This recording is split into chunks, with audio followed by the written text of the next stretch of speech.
안녕하세요. 권중광TV의 권중광입니다. 오늘은 9월 27일 수요일 저녁입니다. 수요일 오후 방송을 시작하겠습니다.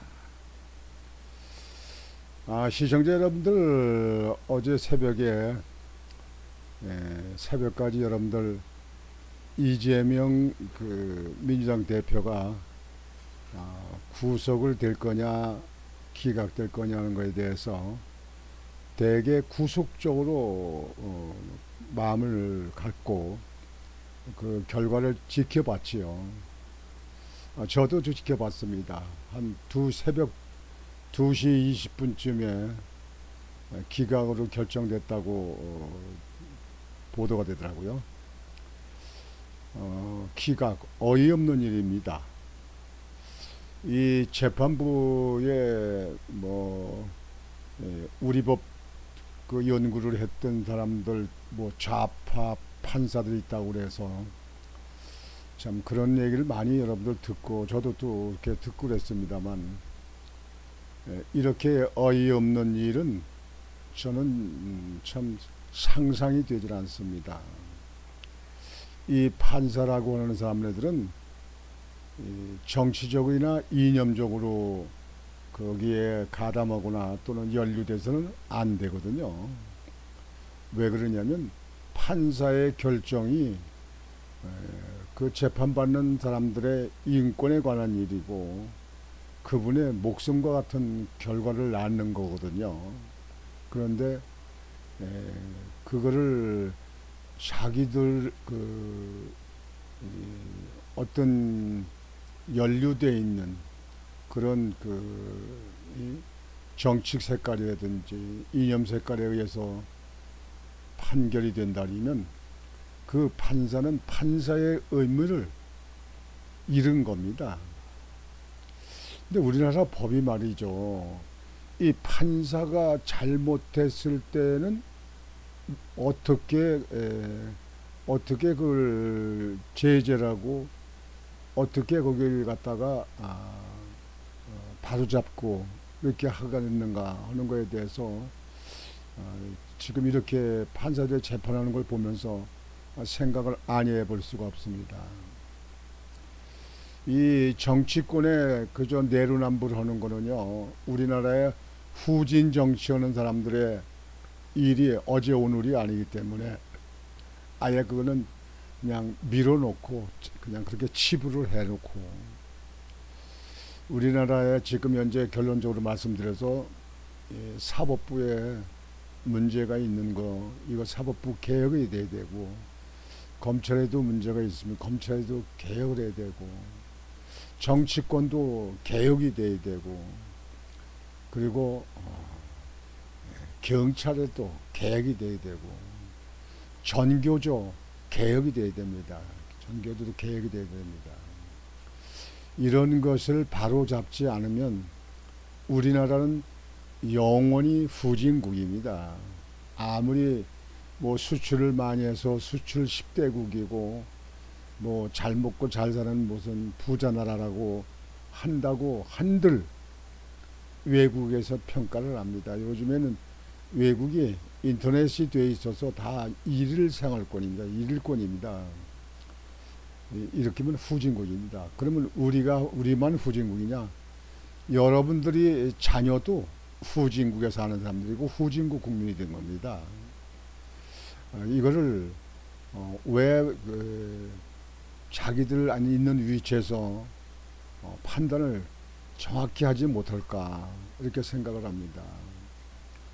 여러분들이 지금 현재 그동안의 정치권 보면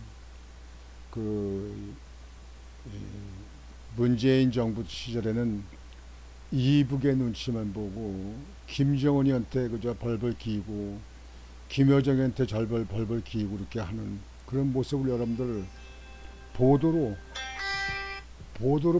보시지 않았습니까?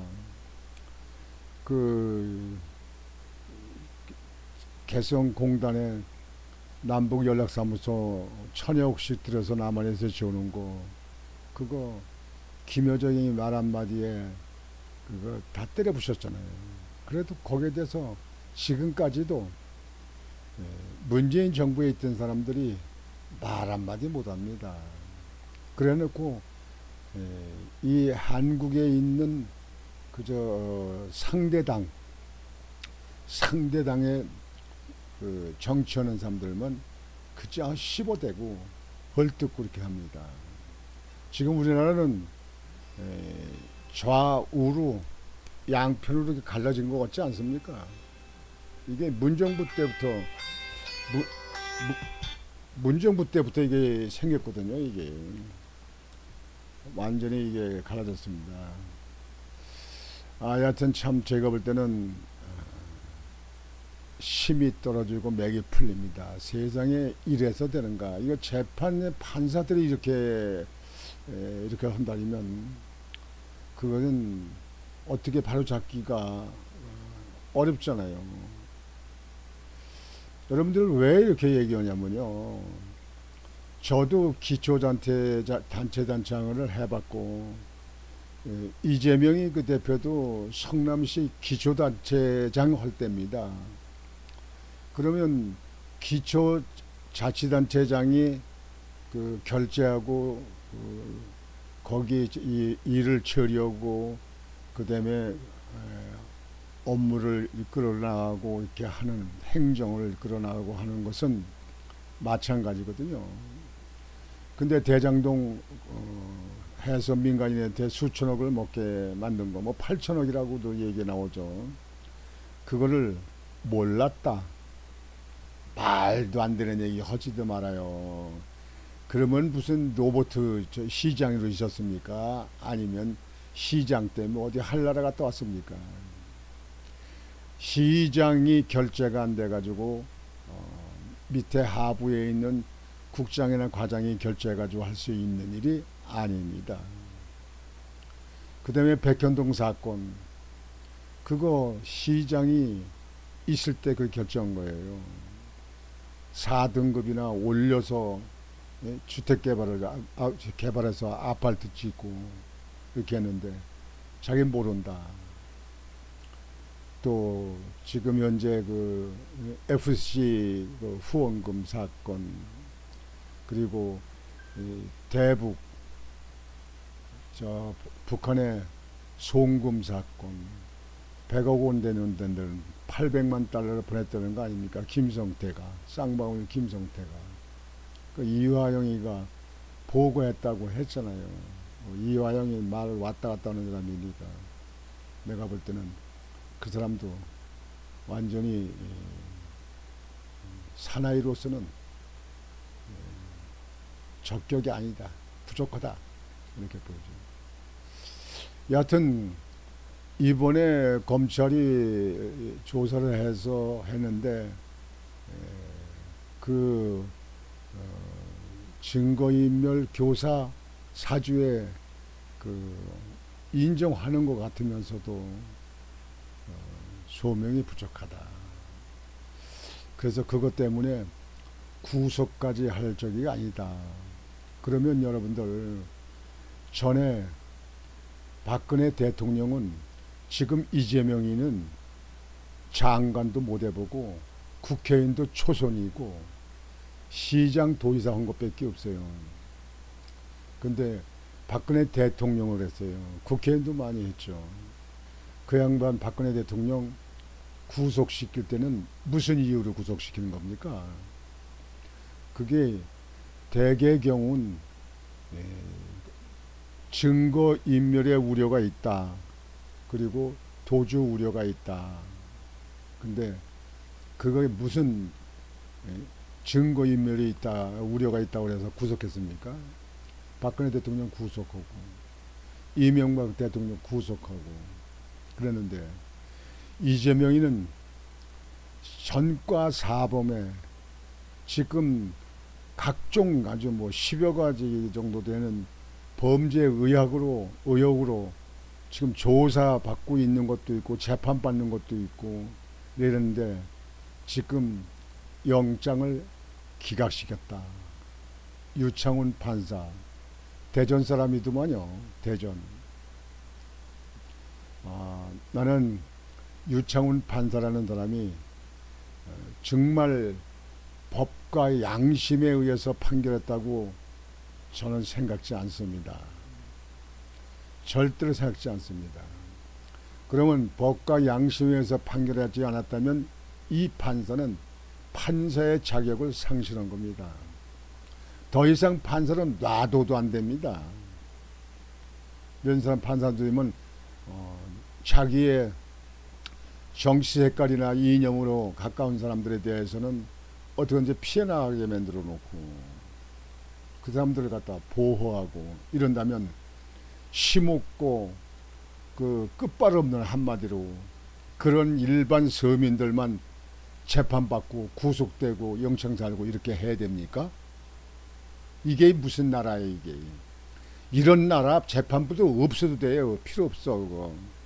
정치, 이런 정치 없어도 됩니다. 필요 없어요 그거. 우리 국민들은 대다수는 그렇게 생각하는 사람들이 많을 겁니다. 정말 한심하고 한심한 나라입니다. 어이가 없습니다.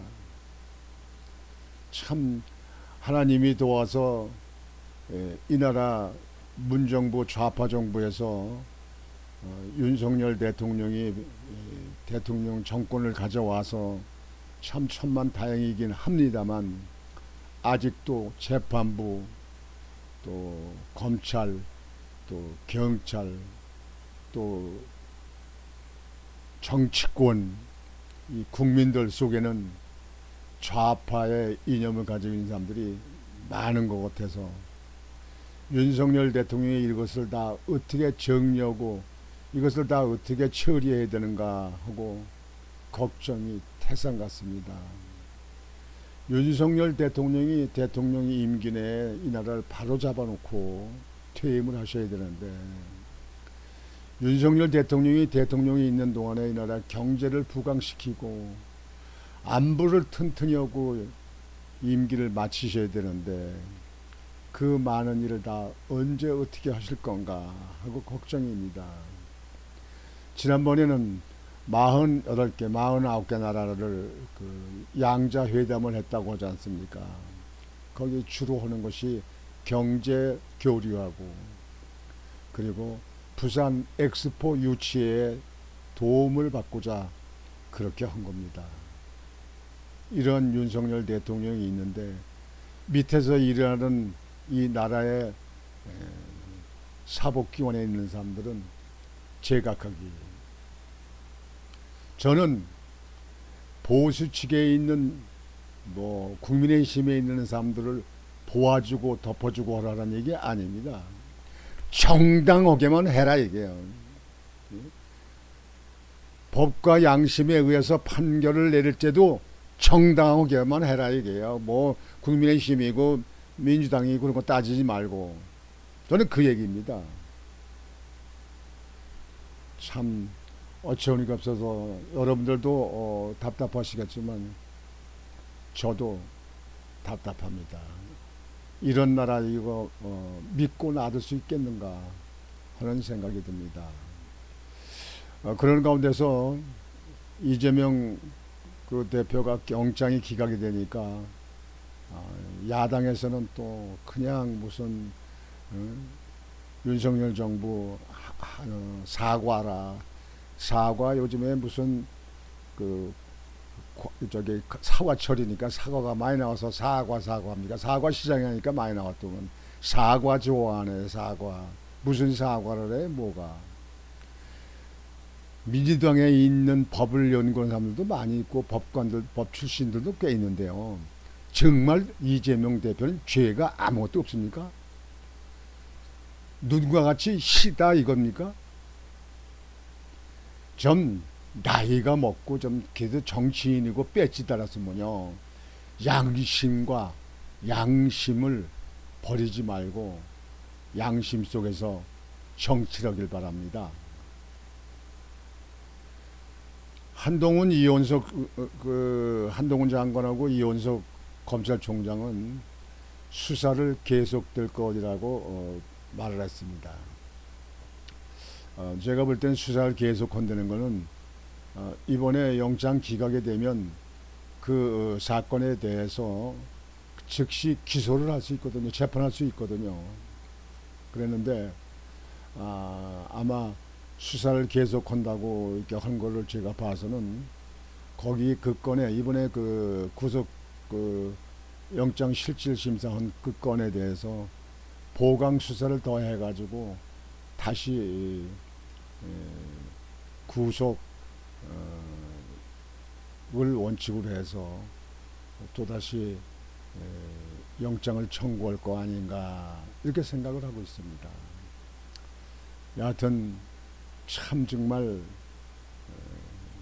어처구니가 없고 어이가 없어서 생각하기도 싫고 돌아보기도 싫고 그 얘기 하기도 쉽지 않은데 오늘 어차피 여러분들 뉴스에 많이 나오시고 그러는데 이 문제를 짚고 오늘 이 문제를 넘어가고 내일부터 또 추석 연휴가 되니까 추석에 있는 추석의 그 기쁨으로 즐거움으로 돌아가고자 합니다. 정말 너무 이 정치적으로 하는 이 판사들 다 골라내서 그래서 썩은 콩 골라내듯이 골라서 처리가 돼야 된다. 처리가 돼야 된다. 이렇게 생각합니다.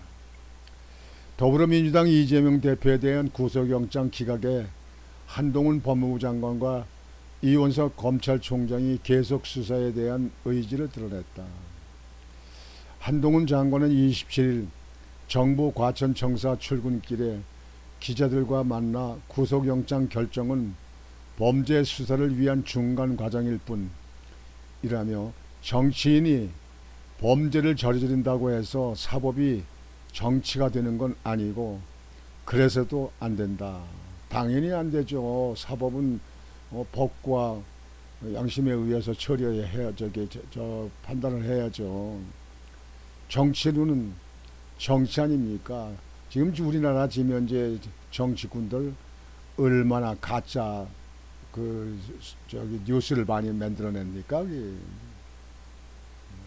우리나라 정치군이 지금 정치인들이 정치 자격이 있습니까? 사람들이요? 검찰이 흔들림 없이 수사할 것이라고 생각한다고 밝혔다.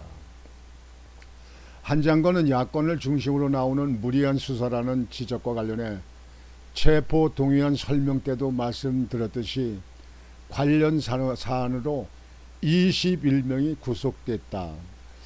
예, 21명. 이재명과 연루돼서 그 사건에 성남시 사건, 그 다음에 경기도 있을 때 사건 이런 사건으로 지금 현재 21명이 구속됐어요. 그러면요, 그 구속시킨 사람들은 그 재판부는 다 엉터리 재판한 겁니까? 죄가 없는데 그냥 갖다가 저 구속시킨 겁니까? 도대체가 이 재판부는 앞뒤가 맞질 않아요. 앞뒤가 맞질 않아요. 무리한 수사라는 말에 동의하시라는 국민들이 얼마나 계일지 모르겠다고 답했다. 또 이번 영장 기각으로 향후 수사 동력이 떨어질 것이란 우려에는 범죄 수사는 진실을 밝혀서 책임질 만한 사람에게 책임지게 하는 것이라며 동력 같은 건 필요하지 않다. 시스템이 동력이라고 했다. 이원석 총장도 혐의에 대해 추가로 보강해 수사할 부분을 잘 찾아서 범죄에 상응하는 합당한 처벌이 이루어지도록 최선을 다하겠다면서 수사를 이어가겠다는 뜻을 드러냈다. 이원석 총장은 아직 재판은 시작되지도 않았다.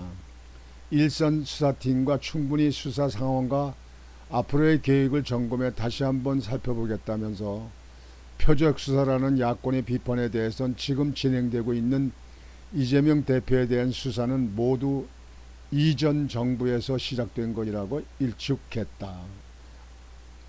서울중앙지법 유창훈 영장전담 부장판사는 이날 새벽 9시간이 넘는 심리 끝에 이재명 대표에 대해 구속영장 기각 판결을 내렸다. 유창훈 판사. 야, 우리나라 판사도 좀 질 좀 높여야지 말이지. 이게 되겠는가? 이래서 나라가 앞일을 미래를 내다보기가 어렵습니다. 어려워.